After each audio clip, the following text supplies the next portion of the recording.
Young girl gives birth alone on a cold kitchen floor, tying her baby's umbilical cords with torn cloth, while her parents sit in silence, paralyzed by shame. Can you imagine a father tying his daughter and her newborn twins to a tree in the forest, then walking away? The truth is shocking. In some villages, a daughter's pregnancy outside marriage is considered a disgrace, worse than death. He didn't need a knife, just vines and silence. But fate intervened. A young man, once abandoned in the same forest as a baby, heard the newborns cry. He found them and saved them. This film is based on true stories from across Africa, exposing how toxic honor culture can kill in silence until someone dares to break it. You'll witness a feared father stripped of his power under the very tree where he left his family, a young mother who forgives, not for him, but to heal her village, and a truth that hits hard. No man can stand against a united community. This isn't just fiction. Nia represents thousands of girls discarded like secrets. Eli saved 3 lives, but it was Nia's compassion that saved everyone else. Because instead of revenge, she built a fund for women and children. If you skip this story, you'll miss more than a plot twist. You'll miss a revolution of the heart. Watch till the end. You'll understand why real honor is kindness. The bowl shattered before anyone spoke. Porcelain cracked against the wooden floor, scattering fragments like pale bones. The sound cut through the heavy silence at the table, sharp enough to make Nia's breath hitch in her throat. Across from her, Kwame's chest rose and fell once, deep and slow, the way storms breathe before they split the sky. He stared at the mess for a long moment, then lifted his eyes to Nia's swollen belly. His jaw worked, muscle twitching like a knot about to snap. "The thing inside you," he said, low and flat, "is a stain." No one moved. The fire in the clay stove hissed softly. Oil popped in the pan where dinner sat cooling and untouched. A bitter smell of burnt yam clung to the air, mixing with damp earth carried in through the open window. Outside, darkness was settling fast, but the only sound came from the well in the yard. The wooden pulley, moaning under its own weight.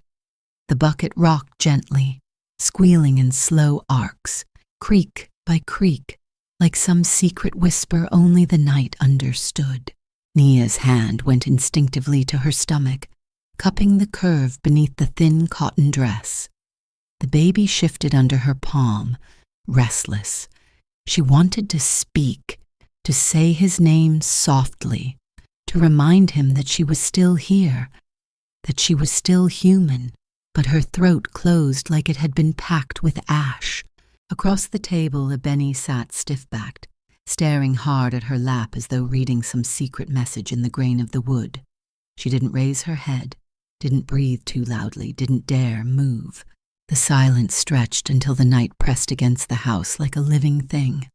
Then came the knock. 3 slow raps on the door, hollow and deliberate. Quame's gaze flicked up. Ebony's hands froze over her folded cloth. The bucket outside gave another long, aching creak. Nia felt her skin prickle with cold even before she heard the woman's voice. "It's Kafui," came the whisper from behind the door, just loud enough for them to hear. "I brought medicine and cloth." Nia tried to rise, but Quame's hand slammed flat on the table, rattling the clay bowls. "No!" His voice cracked the room like a whip. "She doesn't step inside this house." The old midwife's shadow stretched thin under the door frame, warped by lamplight. She didn't knock again, didn't plead. Only the faint clink of glass could be heard as she shifted the bundle in her hands. "Let her in," Nia managed to breathe, though it barely escaped her lips. Kwame didn't look at her. "This house," he said, "will not have her filth." The words sank into Nia like stones into water, cold and heavy, pulling her down. She glanced at Abeni for help, but her sister-in-law's eyes stayed fixed on the floor. Even when Nia's fingers gripped the edge of the table hard enough for her nails to split, Abeni did not move. Another gust of wind came, bringing the damp smell of moss and well water through the doorway. The bucket creaked again, louder this time, like something trying to climb out from the dark. Nia swallowed hard. Her pulse thudded in her ears. I'm hurting, she whispered, but no one answered. Kafui stood outside, silent now, waiting. A single moth fluttered around the lamp by the doorway, beating its wings against the hot glass. Thup, thup, thup. Quame's shoulders filled the room. He rose slowly, every joint deliberate, and stepped toward the door. His shadow stretched long across the packed earth floor, swallowing Nia's feet where she sat frozen. He pulled the latch open and leaned against the frame, blocking the threshold entirely. Go home, Kafui. She's close, the old woman said softly, her voice threading around him like smoke. I can hear it in her breath. No, he said again. Whatever comes, comes without you. For a moment, neither of them moved. Then, slowly, Kafui set the bundle of herbs and oil on the step and turned back into the dark. Her footsteps faded into the hush of the night, swallowed by the cicadas and the groan of the bucket swinging over still water. The smell of damp earth thickened as the air grew heavy, wet heat pressing in from every side. The room felt smaller than ever, like the walls themselves were inching closer. Nia's fingers clenched tight around the edge of the table until splinters bit into her palm.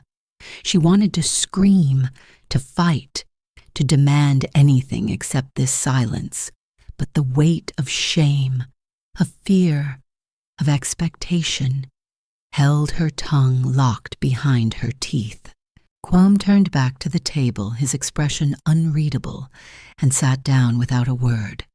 He stared at the bowl shards scattered across the floor, as though the jagged edges could somehow cut through the gnawing quiet. Somewhere outside, the wind shifted. The bucket moaned again, wood grinding against rope. That sound stayed with her. Later, when the house lay submerged in shadow and the stove went cold, Nia lay on her mat wide awake. Her body trembled, muscles twitching with the strain of holding everything inside. Through the slats in the roof, she could see a strip of night sky, black and endless, split by the pale curve of the moon. The air was damp enough to taste, the metallic tang of iron, the bitter after-smoke from the fire, the faint sweetness of wet grass. Her belly tightened again, harder this time, sending a sharp lance of pain crawling up her spine. She bit the inside of her cheek to keep from crying out. Blood blossomed on her tongue, coppery and warm. Somewhere beyond the yard, a dog barked once, low and distant, before falling silent. Then came the steady drip of water from the bucket's rim into the well below. Plink, plink, plink. She turned on her side, curling herself around the shape of her child, whispering to the darkness. I'll keep you safe, she said, though her voice was barely a breath, and she wasn't sure she believed it herself. But outside, the pulley gave one long, aching creak, and the night swallowed her promise whole. The first pain came like a blade turned inside her, sharp, merciless. It cut her in half before she could even breathe. Nia clutched the edge of the kitchen counter, knuckles whitening, bare feet scraping against the cold tiles as the contraction pulled her down to her knees. The fire in the stove had died hours ago, leaving the air damp and heavy, soaked in the smell of soot and raw clay. Shadows clung to the walls like wet stains, thickening with every flicker of the oil lamp. Her breath came in broken gasps. Sweat rolled down the side of her neck, cold despite the heat of her body straining. The house was silent except for the distant groan of the pulley outside, its bucket rocking gently above the well. That sound gnawed at her nerves, each creak a reminder of something inevitable, something she didn't want to name yet. She tried to call for a Benny, but her voice snagged and broke halfway. It came out dry, brittle as crushed leaves. No footsteps came. No one answered. She remembered Kwame's words from earlier, his voice slicing through the dinner silence like a blade against bone. The midwife was forbidden. The door had closed on Kafui's shadow, and with it, the last hope for help had vanished into the night. A fresh wave of pain crawled up her spine and she dropped fully to the floor. Her palm pressed against the rough surface of the cold tiles, the texture gritty beneath her skin. Somewhere in the corner a lizard darted under the stove, claws scratching quick over brick. A faint reminder that other creatures in this house still moved freely, while she lay trapped inside her own body. Her dress clung to her skin, soaked through, the cotton sticking between her thighs. She pushed herself upright against the wall, teeth sinking into her lower lip, so hard she tasted iron. She dared not scream. Screaming would bring him, and she didn't want him near her right now. Above her head, the rafters creaked softly. The night pressed close, damp, unrelenting. The smell of earth rose from the packed floor beneath her, mingling with the copper tang of blood that she now noticed staining the fabric between her legs. A contraction seized her again, and this time she could not hold back the sound that tore from her throat. A raw, guttural moan, brief and strangled. The kitchen door stayed closed.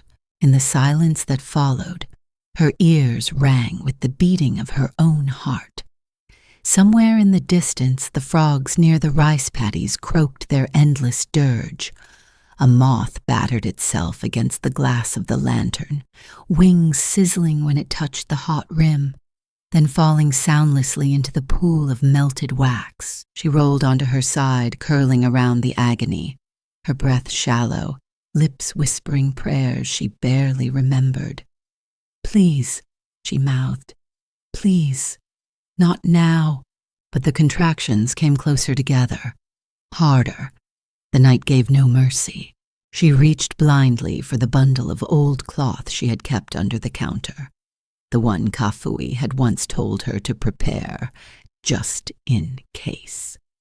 Her fingers shook as she dragged it toward her, pulling free a strip, already frayed at the edges.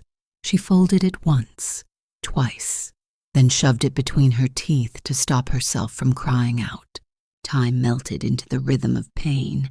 Minutes stretched like wet leather, sticking and snapping back without warning. She stopped trying to measure them. Somewhere in the haze, she became aware of a strange quiet. The frogs had gone silent. The creaking bucket outside had stilled, as though holding its breath.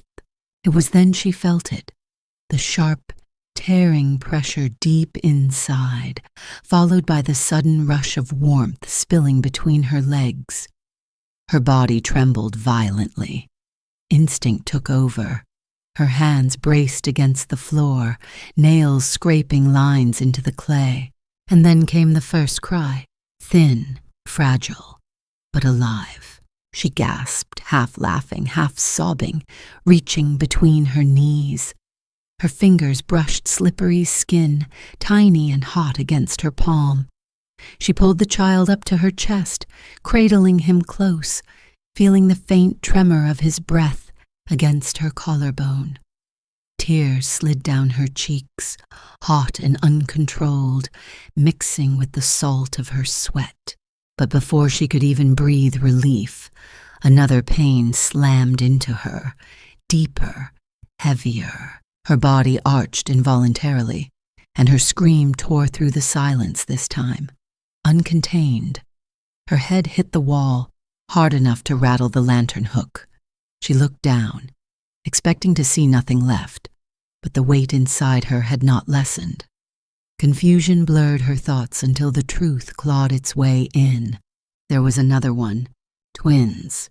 Her hand shook as she grabbed another strip of cloth, biting hard to keep her sanity anchored while her body split open again.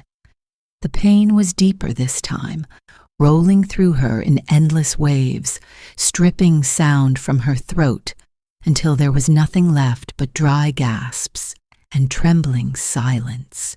And then suddenly there he was. The second boy slid into her hands, slick and tiny, smaller than his brother, but with the same fragile pulse beating faintly beneath damp skin. She worked fast, clumsy but determined, tying both umbilical cords with torn fabric, her fingers trembling so violently, the knots barely held. 2 cries now, faint, uneven, like candle flames about to be blown out. She stared at them, pressing their damp foreheads together against her chest, rocking instinctively, though her body shook with exhaustion. A strange sound escaped her, half laughter, half sob, some raw animal thing that had no name. No one came. Through the thin wall, she could hear Quam pacing slowly across the main room, the steady scrape of his sandals against the floor, the occasional heavy sigh. But he never came closer. She wanted to hate him. She wanted to scream his name until the walls split. But all she could do was sit there in the cold, 2 fragile heartbeats pressed against her, the sound of them almost drowned out by the roaring silence of the house. Her vision blurred as she looked down at the old cloth strips, already soaked crimson. Her hands trembled where they clutched the twins tighter, willing warmth into their tiny bodies. The air smelled of iron and milk, of sweat and damp wood.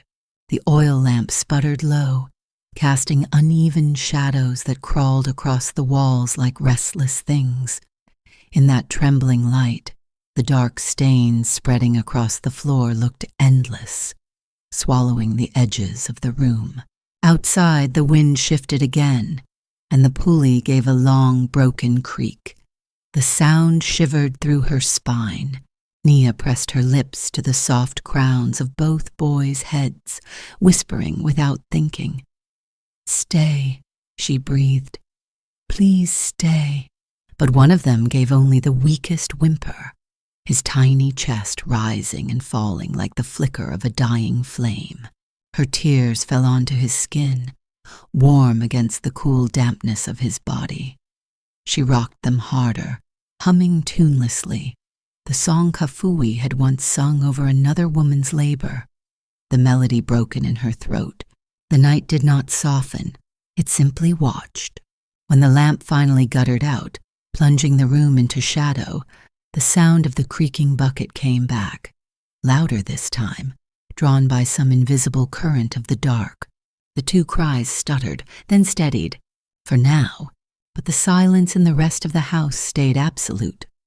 Dawn rose without warmth, spreading a pale bruise across the horizon. The old truck rattled and groaned as it climbed the narrow dirt road, each gear shift grinding like bone against stone. Quam's knuckles clutched the steering wheel, tendons taut, veins like dark ropes beneath his skin. His silence filled the cab heavier than the fog outside. Nia sat in the back, knees pulled tight, the twins wrapped against her chest in strips of damp cloth. Their breath came shallow, their bodies too light, too fragile. She adjusted the bundle every few minutes, pressing her ear to their ribs, listening for the faintest flutter of life. The truck's metal bed shuddered under her, vibrating her spine until every muscle ached. Cold mist rolled off the trees, curling through the broken seams of the tarp stretched overhead. Dew collected in tiny beads along the rusted bolts, dripping occasionally onto her skin. Each drop was shockingly cold, sliding down her neck like the touch of something ghostly. The smell of wet earth seeped through everything.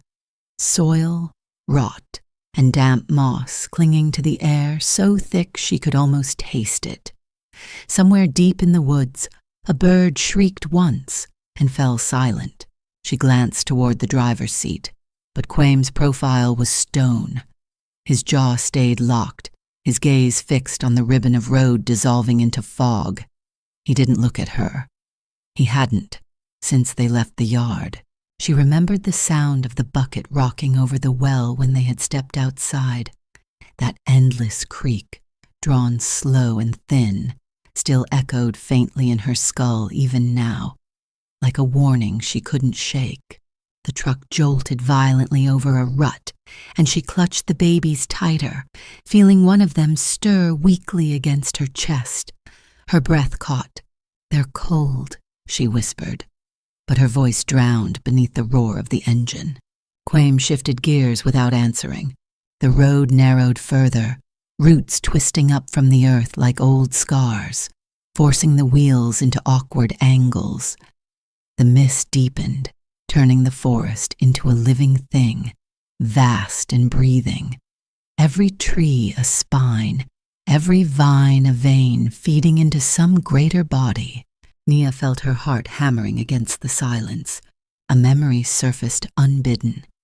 Kafui's voice one night, soft over a bowl of steaming herbs. "If he ever leads you past the bend, where the air tastes of rust, don't follow. Nothing comes back whole from there." The scent came sooner than she expected. A metallic tang, faint but sharp enough to sting the back of her throat.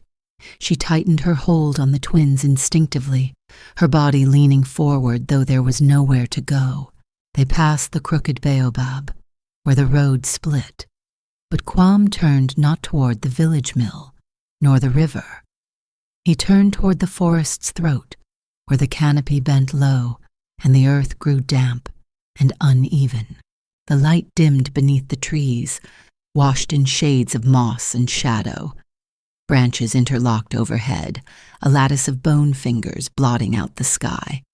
Drips of condensed mist fell heavy, dotting her hands with cold splashes that made her flinch each time.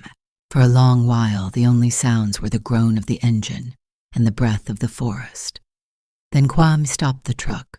The sudden silence roared in her ears. He killed the ignition, and the world collapsed inward.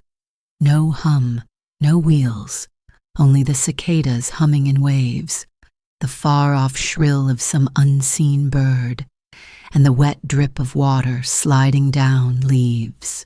Nia didn't move. She felt the babies stir faintly, one letting out a broken whimper, but she didn't soothe him. Not yet. Her breath stalled in her lungs as Kwame opened the driver's door and stepped down into the mud, boots sinking deep with a muffled squelch. She thought, for one desperate moment, that he had brought them here to bury them. Her fingers trembled so hard she nearly dropped the bundle. But instead of reaching for her, Kwame walked to the back of the truck and pulled something out. A coil of green, slick rope, freshly cut. At first, she thought it was rope, but then she saw the uneven ridges, the torn ends still bleeding sap, vines.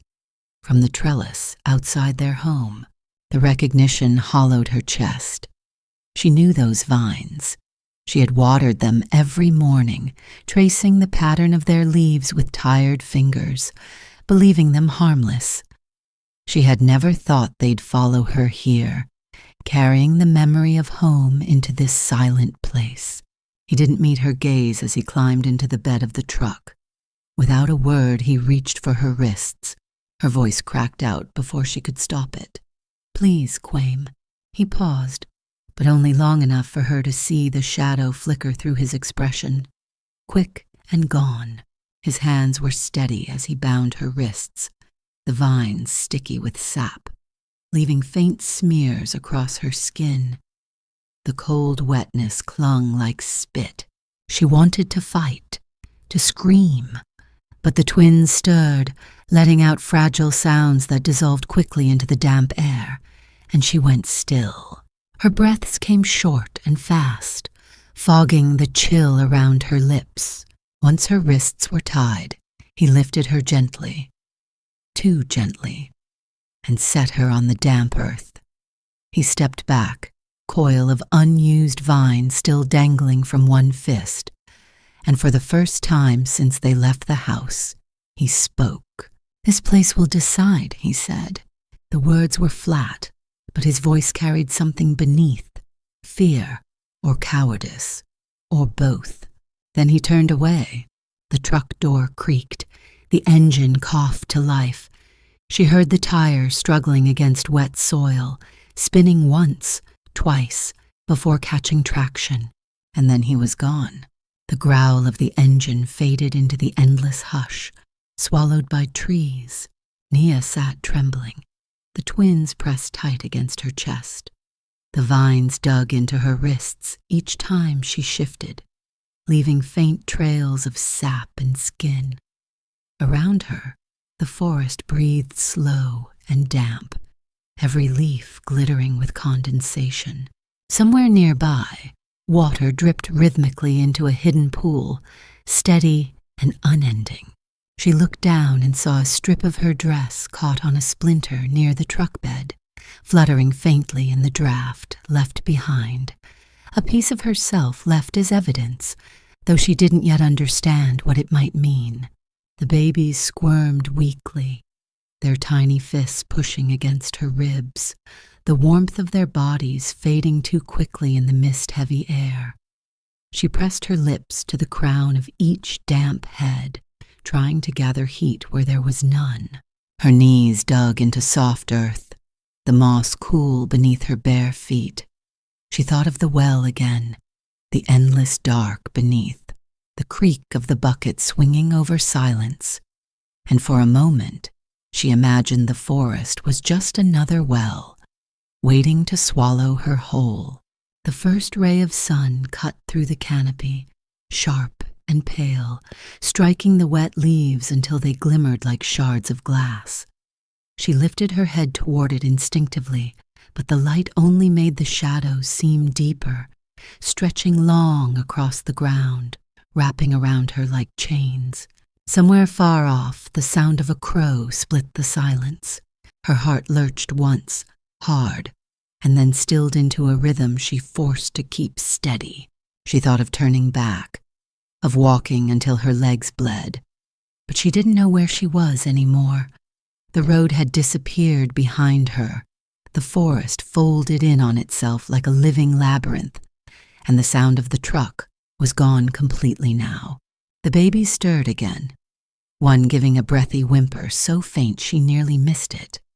She rocked them gently, humming without words, a low sound to keep herself anchored against the immensity pressing in from all sides. And in that suspended quiet, she realized something sharp. She might die here, or worse, she might not. The sun climbed slowly, turning the mist into a haze of silver smoke. Her breath hung in front of her in small, uneven clouds. Her pulse thundered inside her ears until she couldn't hear anything else. Then, from somewhere unseen, a single droplet of water fell from the leaves above and landed on the vine binding her wrist. The sap glistened faintly where it touched, sticky and translucent. She stared at it until her vision blurred. She wanted to hate him. Instead, she lowered her head and kissed the soft crowns of her children again. When she opened her eyes, the first beam of sunlight reached the place where her knees sank into the earth. It should have felt warm. It didn't. The first cry was almost nothing, so faint Eli thought he'd imagined it. It came between the rustling of dry leaves and the sigh of wind threading through the high branches. He stopped mid-step, one boot pressed against the damp forest floor, the bundle of firewood against his shoulder tilting slightly. The cicadas fell silent, as if the forest itself was holding its breath. There it was again, thin, broken, like a flame about to go out. He set the wood down quietly, crouching low, his palm pressed against the cool earth. The ground was damp, soft with last night's rain, and it carried sound in strange ways beneath the canopy. Eli closed his eyes, letting his ears drink the silence. Somewhere ahead, beyond the wall of vines and twisted roots, the cry came once more, fragile, gasping. But there, his chest tightened. No one came this deep into the forest. Nothing good survived here. He hesitated only a moment before pushing forward, parting leaves slick with condensation. Thorns scraped the back of his hand, drawing a thin line of blood he didn't notice.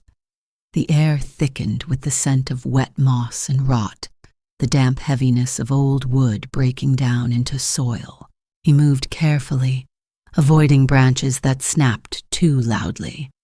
Something inside him, something older than thought, told him to be silent, to keep his breath low. The forest was dense enough here to swallow footsteps whole. But still, Eli kept close to the ground. Then he saw it, a strip of cloth, pale against the dark roots, clinging to a splinter of bark like a torn whisper. He reached out, brushing it gently with his fingertips. The fabric was damp, sticky at the edge where it had soaked up sap. Fresh. The cry came again, closer now. Eli's pace quickened, weaving between tangled vines. The canopy overhead cracked slightly, letting in faint shafts of silver light that splashed over the forest floor like broken glass. His breath rasped shallow, sweat trailing down the back of his neck, despite the cool mist. Then the smell hit him, iron, raw and sharp, blood. He stumbled into a clearing, boots sinking slightly into soft moss, and there she was. Nia sat slumped against the base of an old tree, her dress torn and wet, her hair plastered to her face with sweat. Her arms cradled two tiny bundles at her chest, strips of faded fabric binding them close. The color darkened with stains Eli didn't want to name. Her wrists were tied, vines slick with sap cutting faint grooves into her skin. She blinked at him, slow and unfocused, as if his shape hadn't registered yet. For a moment, he didn't move. Something deeper than words settled into him, pressing against his ribs like an old memory clawing its way out of bone. He turned his head slightly, eyes tracing the tree she leaned against, and froze.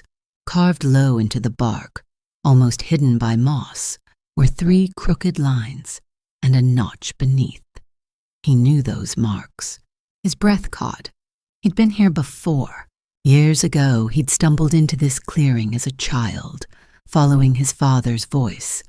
This tree had been bare then, its bark newly wounded, sap dripping down like tears.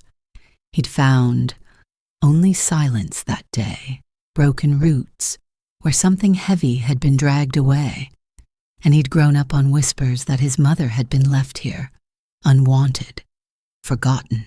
His throat closed around the memory, and now here she was. Another woman abandoned at the same tree, bound in the same forest. Her life measured in shallow breaths and muffled cries. The babies stirred weakly, their sounds barely louder than insects. He knelt fast, ripping a strip from his own shirt to wipe their faces, brushing away dampness. Their skin was slick with sweat and cold to the touch, soft as wet petals. He slid his palm under one tiny back, feeling the uneven beat of a fragile heart beneath. "They're freezing," he whispered, more to himself than to her. Nia's lips parted, but no words came, only a rasp of air, shallow, dry. "Don't move," he said, though he wasn't sure she could. He pulled his outer shirt off entirely and wrapped it around the babies, pressing them close to his chest where his body heat might catch. He worked clumsily, hands shaking, but steady enough to knot the fabric without tearing it. Then he reached for her wrists, fingers sliding beneath the vines. Sap stuck to his skin as he tugged, the wet fibers resisting at first before snapping apart with a sound like breaking bone. Her arms fell limp into her lap, thin and pale against the stained dress, her head tipped sideways against the tree trunk, eyelids fluttering once before sinking closed. Panic surged sharp in his gut. "Stay awake," he said, too loud now, his voice cracking through the quiet. "Nia, keep your eyes open." Her lashes quivered faintly, and one hand shifted on instinct, curling weakly toward the bundled shapes against his chest. That tiny movement steadied him more than anything else could. He brushed damp strands of hair back from her forehead, his thumb tracing the heat there. Fever building fast. He looked back toward the trail, heart hammering harder. The truck tracks were faint, but visible where mud had been disturbed, still wet at the edges, shining faintly under the weak sun. Whoever left them, he already knew who, had meant for her to disappear here. His jaw clenched so tight his teeth ached. "Not again," he whispered, more a promise than a thought. He adjusted the bundles against his chest and slid one arm beneath Nia's shoulders, feeling the weight of her exhaustion press heavily against him. She was lighter than he expected, bones too sharp under damp skin, the forest pressed close around them, its silence thick, broken only by the occasional drip of water striking fallen leaves. He tried to steady his breathing, knowing panic would make him clumsy, knowing there was no room for error here. Every movement felt deliberate, pulled into sharp focus. The rough texture of bark against his palm, the cool smear of moss against his knees, the sour metal taste of fear coating his tongue. The marks on the tree stayed behind him, but they carved themselves deeper inside him with every step. He shifted her weight carefully, holding her close, murmuring under his breath, though he wasn't sure she heard. "I've got you. I've got them. You're not dying here. Not here." The babies gave soft, broken sounds, one weaker than the other, and he pressed his lips to the crown of each tiny head. He paused at the edge of the clearing, glancing once over his shoulder. The vines he'd snapped hung loose, sticky sap catching the pale light. The torn strip of fabric on the bark fluttered faintly in the faintest breath of wind. Evidence. When the time came, people would know where and how. For now, there was only forward. He adjusted his grip, balancing her weight across his shoulders, keeping the twins against his chest where they could feel his warmth. The forest stretched endlessly before him. Shadows layered thick between the trunks, broken only by narrow veins of light spilling through gaps in the canopy. The air was damp enough to taste, heavy in his lungs, and every step sank slightly into the soft earth, leaving shallow impressions that filled with water almost instantly. Somewhere behind him, a crow screamed once, long and hollow, echoing off the hollow ribs of the forest. He didn't look back again. Eli set his jaw and stepped into the darkness, each breath pulling a silent vow deeper into his bones. They would not die here. The square was already crowded when Eli stepped out from the shadow of the trees, Nia leaning against him, her weight brittle and trembling beneath his arm. Two small bundles clung to his chest, pressed close under his shirt, their tiny breaths fluttering like moth wings against his ribs. The damp warmth of them anchored him, but his steps felt unsteady as loose earth slid beneath his boots. The air in the square hung heavy, thick with smoke from morning fires, carrying the sharp scent of burning palm husks and boiled cassava. Voices murmured at first, low and uncertain, before folding into silence as the crowd noticed him. One by one, faces turned. Eli kept walking. He focused on the packed earth beneath his feet, still damp from last night's rain, dark patches shining where puddles had yet to dry. Then the murmurs rippled out. "Is that... Those are children. She's still alive." The weight of their stares pressed against him like heat. He didn't raise his head until he reached the open center of the square, where the old baobab spread its roots wide, splitting the earth like veins beneath skin. When he stopped, the sudden quiet was so complete he could hear his own ragged breath. Nia sagged against him, her head lolling toward her shoulder, strands of sweat-soaked hair clinging to her face. He tightened his grip around her waist, keeping her upright. Then someone gasped, sharp, cutting, and the crowd parted without a sound. Beneath the overhang of a mud-walled house stood Kafui, the midwife, her bundle of herbs still slung across her back. The old woman's hands were stained green from poultices, her wrists streaked with ash from the morning fire. For a heartbeat she didn't move. Then she dropped the bundle without a word and strode forward. Her pace was faster than her years should have allowed, skirts brushing the ground, bare feet silent on wet earth. She didn't hesitate when she reached them, didn't ask permission, didn't glance toward the house where Quam's shadow lingered unseen behind the shutters. "Give me the children," she said, her voice steady, her arms already lifting. Eli hesitated only long enough to meet her gaze. He saw no question there, no fear, only something old and unyielding, and he let her take them. Kafui's hands were rough but sure, cradling the tiny bodies with a gentleness earned from decades of holding life, where it fought to slip away. She pressed her ear to one chest, then the other, her lips moving soundlessly. As she counted their shallow breaths, "They're cold," she murmured to herself, then louder, commanding now, "Hot water, blankets, move." A boy darted from the crowd at her words, disappearing into the nearest house. Another woman ran toward the well, skirts hitched high, her bucket banging against her knees. Eli lowered Nia carefully onto a low wooden bench beneath the baobab's shade. The wood was damp, softened by years of weather, creaking faintly under her weight. He knelt beside her, brushing sweat-soaked strands of hair from her cheek, whispering her name though her eyelids didn't lift.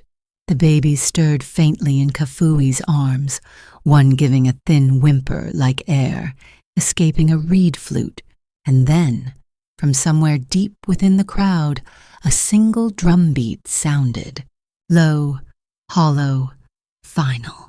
The second beat followed, then the third, until the rhythm filled the air like an approaching storm. Heads turned toward the far side of the square where the village drummer stood on a raised stone, bare arms glistening with sweat, striking the skin stretched taut across the carved wood. The signal wasn't random. Everyone knew what it meant. An emergency council. Eli's jaw clenched as the drum beats reverberated through his chest. He glanced once toward the narrow street, leading up the hill. Behind the slatted shutters of his house, Quame's silhouette shifted, shadows slicing briefly across the wall. The crowd began to murmur again, louder this time. "Those are vines. Look at her wrists. And her dress, that's torn from the truck bed. Does this mean—" Eli turned toward them, his expression hard. But before he could speak, Kafui stepped forward, her voice slicing through the noise. "Not now," she said, sharp as flint. "We save the living first." The words landed heavier than the drum beats. The murmurs stilled. She moved quickly, pressing warm cloths against the twins' chests, dabbing their foreheads with water fetched from the well. The steam from a nearby pot rose into the cool morning air, carrying the earthy scent of boiled herbs. She mixed them with precise, practiced motions, muttering under her breath as she worked. Nia stirred faintly when Kafui touched her wrist, a low groan slipping past cracked lips. Her eyelids fluttered once, twice, before closing again. "She's burning," Kafui said quietly, more to Eli than to the crowd. "Fever's already setting in." Eli swallowed hard, his throat dry. Behind him, someone whispered, "What about Quame?" The name ran through the square like a spark thrown on dry grass. A ripple of unease passed through the gathered villagers, their eyes shifting, avoiding one another's gaze. Kafui's hands didn't pause, but her jaw tightened. From the hill, the shutters creaked. Kwame stepped into view for the first time, his shoulders squared, his expression unreadable. He stood at the edge of his veranda, staring down at the square without speaking. The sunlight caught the faint smear of sap across his forearm, drying pale against his skin. No one greeted him. No one bowed. The air between them thickened until it was nearly solid, heavy with something unspoken. Another drumbeat rolled across the square, longer this time, vibrating in Eli's chest. It carried an unspoken summons. All grievances would soon come into the open. Eli didn't flinch. He pressed his hand gently against Naya's forehead, whispering her name again, steadying his breath against the pull of the coming storm. Kafui wrapped the babies in warmer cloth now, passing one back into Eli's arms. The tiny body fit perfectly against his chest, heartbeat faint but steady, like something made of fragile glass holding on by will alone. "They'll live," she said finally, glancing up at him, but not without care. Eli nodded once, sharp. A wind moved through the square, rattling loose leaves from the baobab. One drifted down, spinning slow through the humid air, landing at the edge of the bench where Nia lay. Its veins glistened in the weak sun like threads of amber, fragile and intricate. For a moment, Eli stared at it, his breath caught between relief and anger, memory and purpose. Around him, no one spoke. The silence wasn't peace. It was weight. It pressed against the villagers until they shifted on their feet, eyes lowered, faces turned away. Eli rose, holding the child close, meeting each gaze that dared lift to his. He said nothing. He didn't have to. The drumbeat called again. The twins lay side by side on a low wooden bench, their small bodies wrapped in fresh cloth still damp from boiling water, steam curling faintly into the heavy air.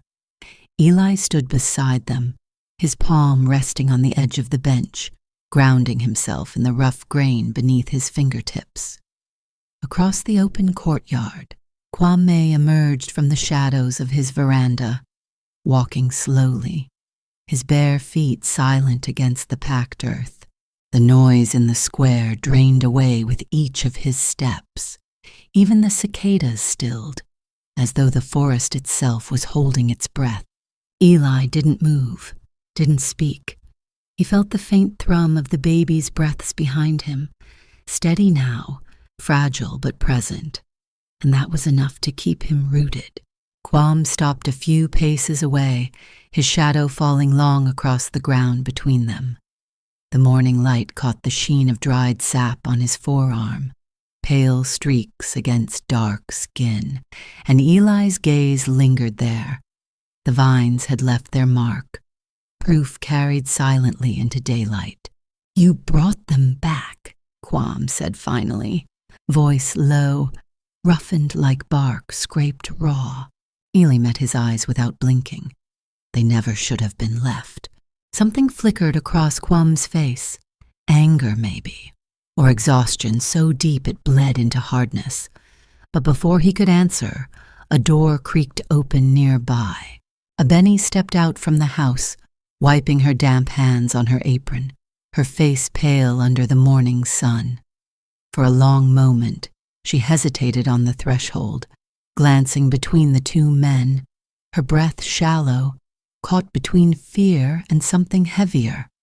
Then she moved, Her steps were slow at first, cautious, as though she expected someone to call her back. No one did. The crowd watched her, silent, shifting subtly to make space without meaning to. She reached the wooden gate at the edge of the courtyard and, without a word, placed her hands against its weathered frame. The sound when it shut was louder than the drums. Wood slammed into wood, the iron latch catching with a hollow finality that seemed to ripple outward into every corner of the square. For years that gate had always stayed open. It had been a symbol as much as a boundary. Quam's door, the place where villagers came to bend, to ask, to obey. Its closing now was more than motion. It was rupture. A murmur moved through the crowd, rising and falling like wind against dry leaves. No one dared speak clearly, but Eli caught fragments, sharp-edged whispers slicing into the silence. She closed it. Did you see her hand shake? She's never done that before. Quam turned sharply, his eyes locking on Benny, but she didn't lower her gaze. She stood still, both palms flat against the gate, her breathing measured, steady. That gate stays open, he said, voice controlled, but something frayed beneath the words. Not anymore, she answered, so quietly Eli almost missed it, though the hush was deep enough to carry the sound clear across the courtyard.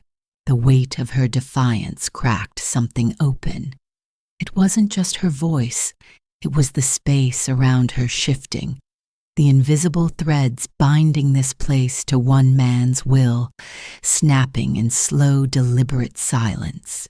Eli watched it happen, a transformation without movement, and his throat tightened. From the far end of the square, the drums beat again. 3 slow strikes, each spaced far apart, vibrating through the soles of their feet. The signal for assembly. The council would gather. All questions would be asked aloud. There would be no turning back. Kafui stepped forward now, wiping her hands on the edge of her skirt, her eyes sharp and unblinking beneath her gray lashes. She carried one of the twins cradled against her shoulder, the child's breath brushing faintly against her neck. They live, she said, loud enough for everyone to hear. For now. The murmurs surged again, louder this time, clashing and overlapping until it was impossible to tell one voice from another. Fingers pointed, heads turned, glances darted toward Quam, toward the bench, toward the damp strip of Nia's torn dress still clinging faintly to Eli's wrist, where he'd tied it in haste. Eli reached into his pocket and pulled free the coil of vine he'd carried back from the forest. He didn't lift it high. He didn't need to. The pale streaks of dried sap spoke louder than shouts ever could. The crowd stilled. For the first time, Quam's jaw tightened in something almost human. A ripple of recognition. Maybe fear. Maybe shame. But his feet stayed planted, his body rigid against the weight of their stares. Then Eli spoke, low and steady, his voice barely carrying, yet somehow cutting through the noise. They'll know, he said. Everyone will know. Benny shifted slightly, her hand resting against the gate as though bracing herself. Her eyes didn't leave Quam's face. It was then Eli noticed something strange. The neighbors who'd once lowered their heads when Kwame walked past were standing straighter now, shoulders squared, backs unbent. Some clasped their hands tight, knuckles pale, as though holding themselves steady against an unfamiliar wind. The power in the courtyard shifted in that single unspoken moment. A hot gust moved through the square, scattering dry leaves across the packed earth. They spiraled between Eli and Quam, drawn into a restless dance before settling again, thin veins etched in dust. The smell of smoke deepened, bitter and sharp, mingling with the tang of sap and damp wood. The drumbeat came again, closer now, rolling low and heavy like thunder approaching the hills. A runner appeared at the far edge of the street, breathless, announcing through cupped hands, "Council under the baobab, now." Kafui handed the second child back into Eli's arms, her hands warm against his as their fingers brushed. He tucked the babies close against his chest, the weight of their fragile warmth grounding him, as the square slowly began to shift toward the wide tree at its heart. Kwam didn't move. Eli turned slightly, ready to follow the crowd when he felt eyes on him. He looked back, the silence stretched, taut and humming. Kwam's mouth opened, then closed again. No words came, and in that pause something irreversible happened. Abeni stepped past her husband, brushing the edge of his shoulder without touching him, moving toward the others without looking back.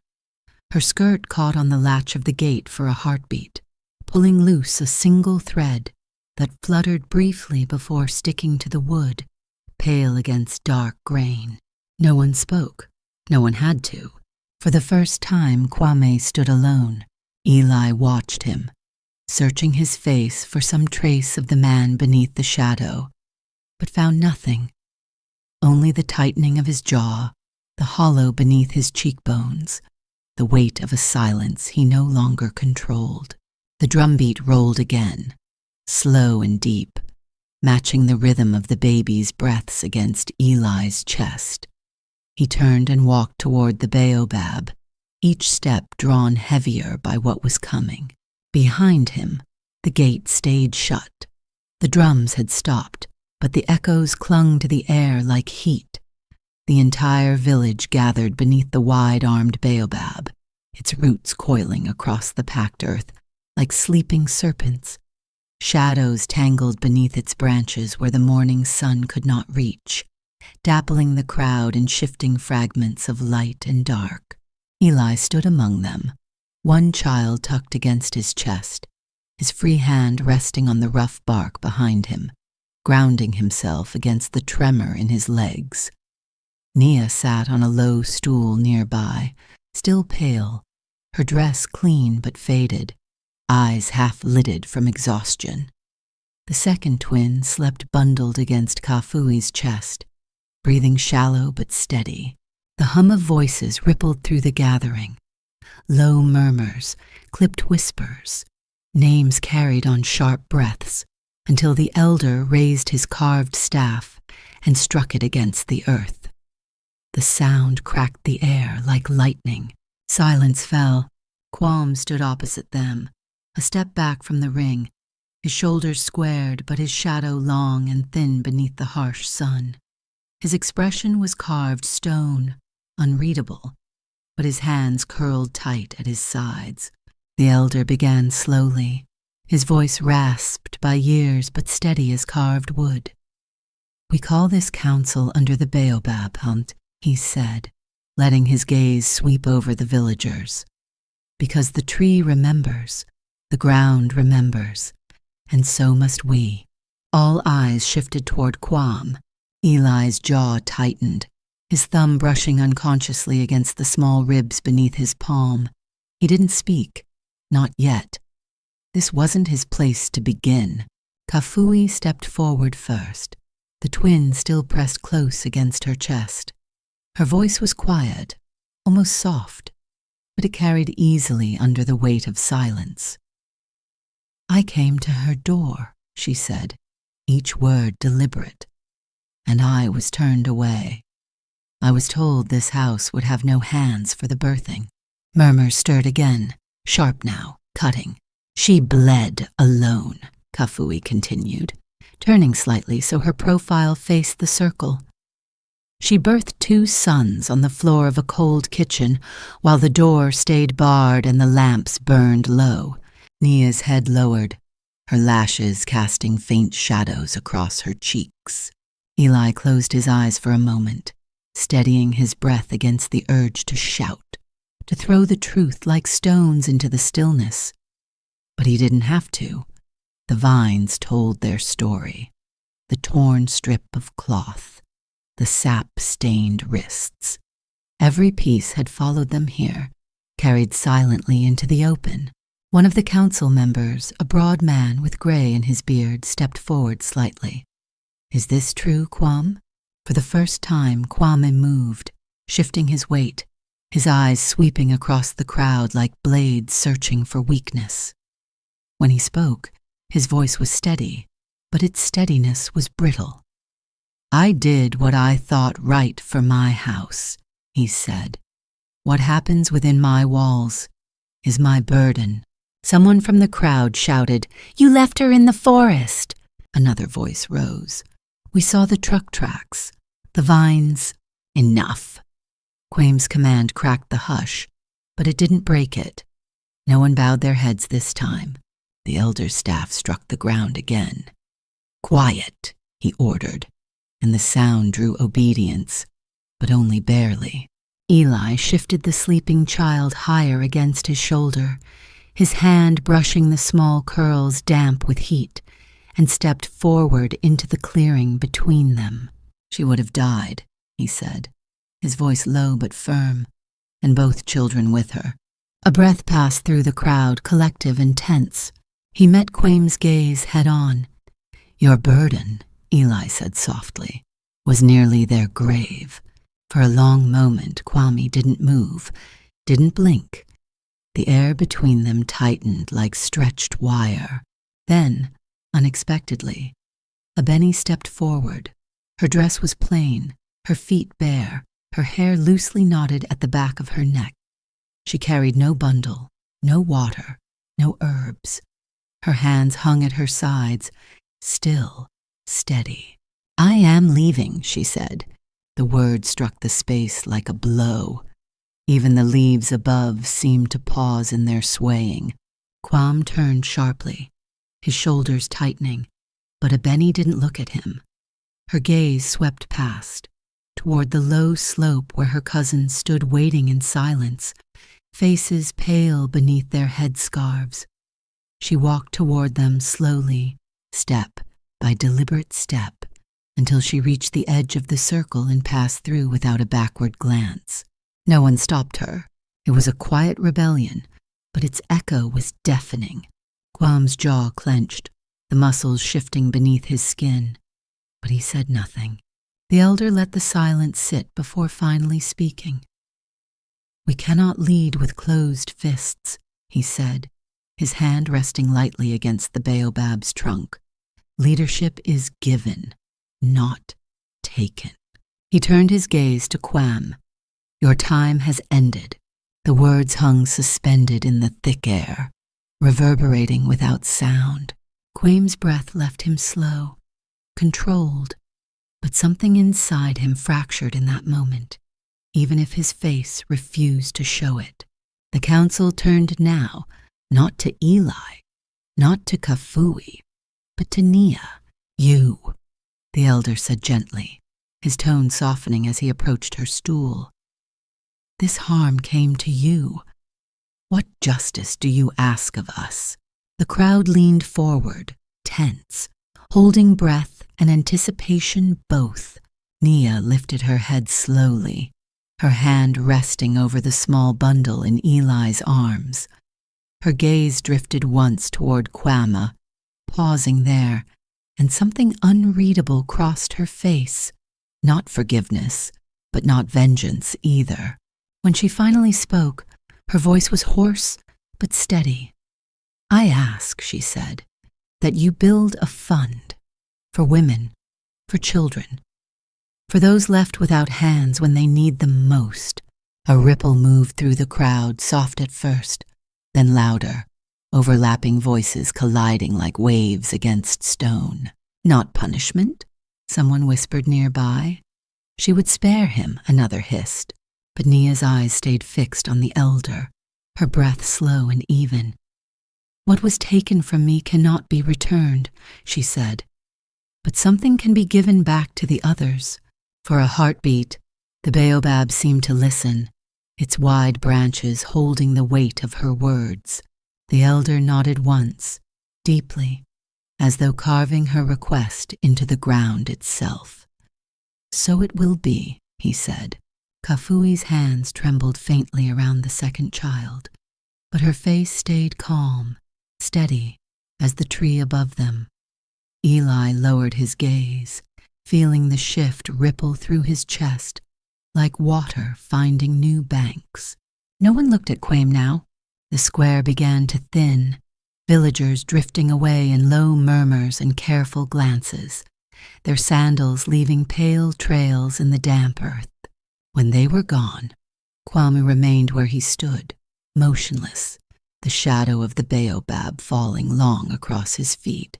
Later, as the sun burned low and orange on the horizon, Eli passed his house again, carrying a small jar of water for Nia. He slowed briefly at the edge of the yard. Kwame sat alone on the worn steps, his elbows on his knees, staring at nothing. The house behind him was silent, stripped of sound, stripped of presence.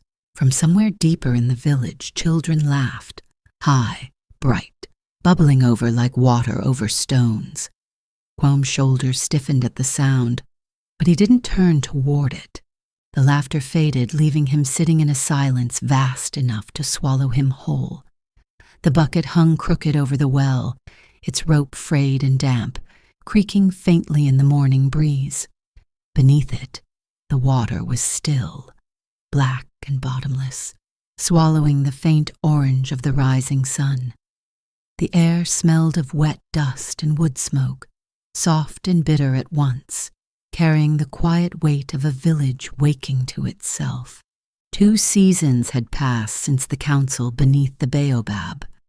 2 cycles of rain pounding the red earth until the paths washed thin, and 2 droughts cracking the ground into pale veins beneath bare feet.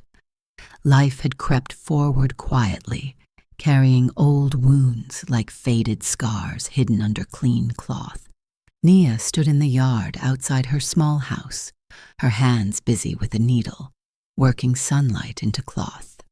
The twins, now sturdy, restless boys, darted barefoot across the packed earth, chasing each other through slivers of light, their laughter ringing against the stillness like cracked bells mended new. The sound made her lips soften into a quiet smile, though her chest tightened faintly every time she caught sight of the well's shadow in the corner of her vision. The village itself had shifted too, in ways small but permanent. The fun she'd asked for had grown roots.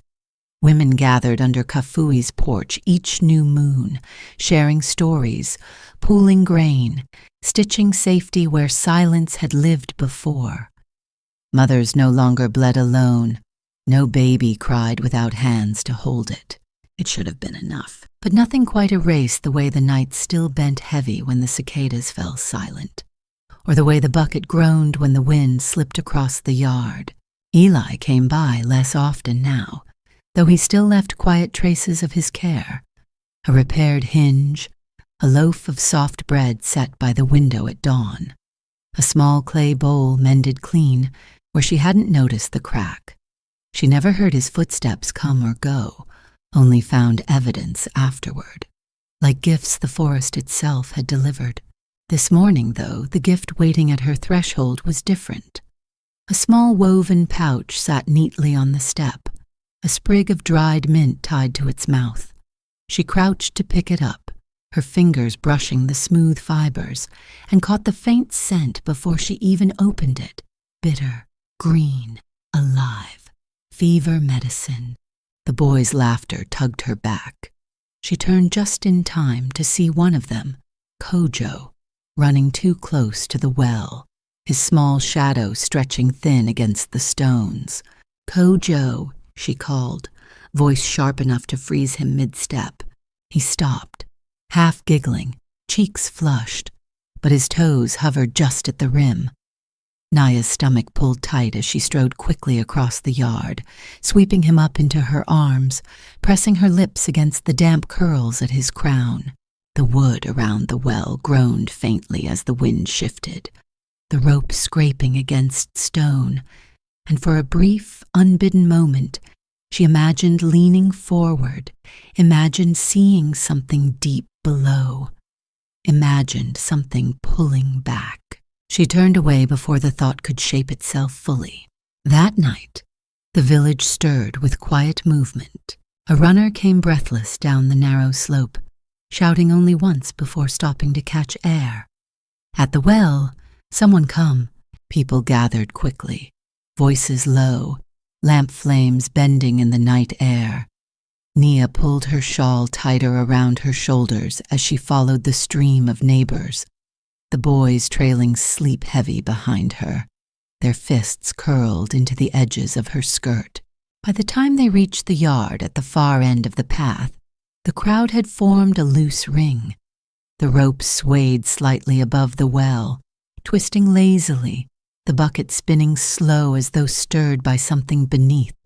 And there, slumped against the low stone rim, was Quam. His head leaned forward over his knees, one hand curled loosely at his side, palm streaked with dried sap, where it had once hardened pale against his skin. His bare feet were streaked with dust. The lantern light caught the hollow beneath his cheekbones, casting shadows sharp as bone. Kafui knelt first, her fingers brushing his throat gently, searching. She stayed like that for a long breath, and then she shook her head once, quiet and final. No one moved at first. Then whispers slipped into the air, strange and soft. Did anyone see him? Was he here long?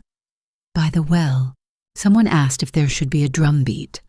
Another muttered that the council would decide at dawn, but no one reached for him.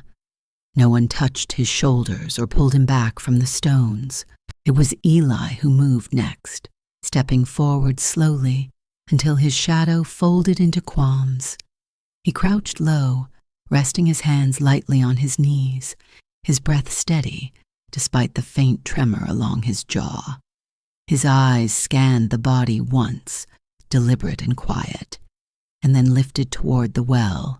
The rope still swayed faintly, the bucket creaking against its pulley, wooden moans stretching thin into the dark. No one spoke his name again. By midday, the yard had emptied. Quam's body was taken away before the sun broke fully overhead, wrapped in faded cloth, and carried quietly, without ceremony. The council called no gathering. There were no drums. Nia sat on the low bench outside her door. The boys curled on either side of her, their fingers tangled in the loose weave of her skirt. The air smelled faintly of wood ash and wet leaves, the kind of afternoon scent that clings close to skin. She watched the breeze stir the grass along the yard's edge, watched a single feather tumble down from the tree and land near the well's rim. The bucket swayed once more, creaking softly, the sound almost delicate now. Eli's shadow crossed the threshold, slow, deliberate. He set a small wooden bowl on the bench beside her, palm-sized, filled with warm broth, and didn't speak. His gaze stayed low, fixed somewhere between the boy's tangled feet and the ground. Nia brushed her thumb gently across the rim of the bowl, but didn't lift it. "The boys ask less about him now," she said softly, as though speaking into the air, rather than to him. Eli nodded once, his throat moving but no words forming. She looked toward the well, its dark mouth still and endless, and exhaled slowly. "Sometimes," she said, quieter now. "I think I hear him there."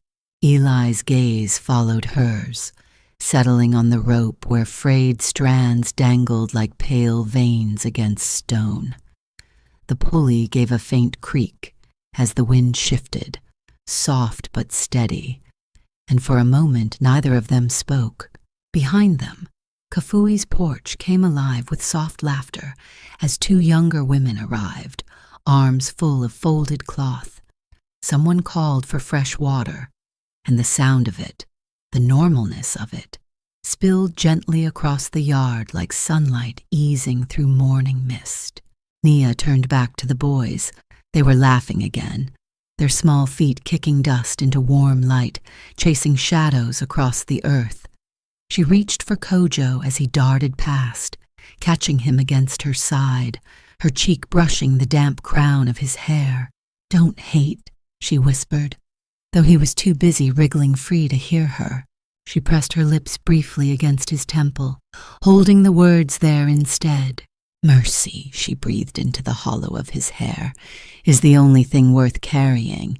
The boys raced off again, shouting as they ran, their voices tumbling bright and sharp into the distance until they tangled with other children's laughter. Somewhere beyond the yard, Nia sat back, the broth cooling beside her untouched, her palms resting flat against her knees. The sun slipped lower, painting the dust in warm amber.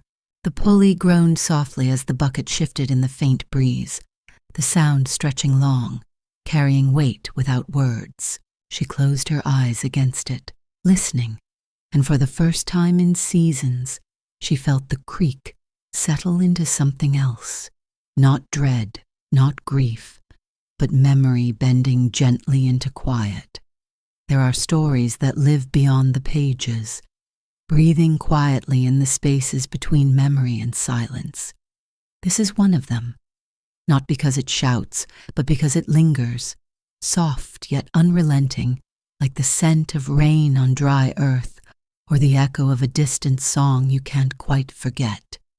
It reminds us of the fragile weight each life carries, the way even the smallest choices can ripple outward, shaping paths we cannot yet see. At its heart, this is a story about cycles, of harm and healing, of silence and voice, of breaking and rebuilding. It whispers of how pain, left unanswered, echoes down generations like footsteps in an empty corridor. But it also reminds us that there is always a point, however small, where the circle can be broken, not with vengeance, but with the quiet strength of compassion. There is a courage in choosing kindness where cruelty has lived too long. There is power in forgiving, not to erase what was done, but to refuse to carry it forward. The world can be harsh. It forgets easily, wounds deeply, and often expects us to endure without complaint. Yet even in its hardest corners, life insists on offering small, stubborn miracles, a laugh breaking through grief, a hand reaching where none dared before, the first breath of morning after a long night. These moments do not erase the shadows, but they give us something steady to hold, proof that light can coexist with loss, that hope can grow quietly even in scorched soil. Perhaps the greatest measure of strength is not in how fiercely we fight, but in how deeply we choose to care. For ourselves, for each other, for the fragile threads that bind us together. To hold one another in dignity, to listen where silence has lived too long, to tend the small fires of empathy until they catch. This is how we begin to mend what's been broken.